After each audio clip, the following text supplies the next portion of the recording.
আমৰা কবে আমৰা মানব না আজকে নিয়ম দেন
এইবাৰ ঘুমাবাসীৰা লাগিবই।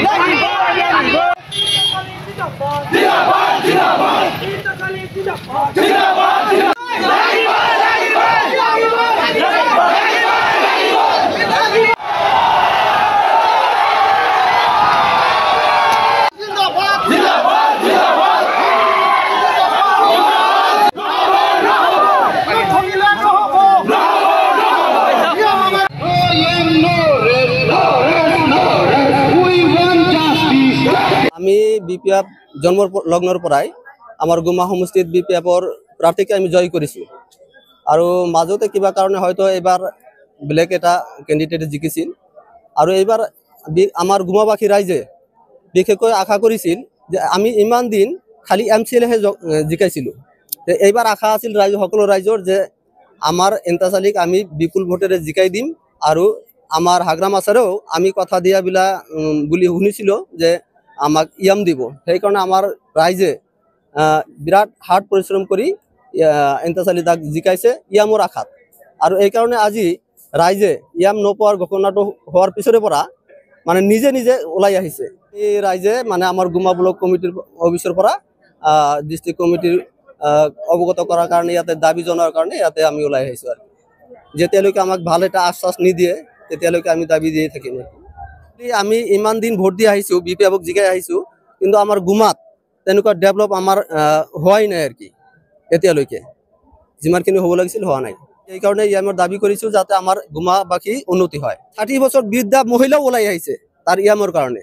লগতে আমাৰ বহুত ডেলিগেট মানুহ গৈছে, বহুত ধৰণৰ পাৰ্টি গৈছে, আমিও গৈছোঁ। তাতে আমাক সদায় আশ্বাস দি আহিছিল আৰু কি আৰু আমাৰ বিশ্বাস আছিল যে হাগ্ৰাম আচাৰে কেতিয়াও মানে মিছা নকয় আৰু যি কয় সি মানে অক্ষৰে অক্ষৰে পালন কৰে, এইটো আশা আছিল আৰু কি।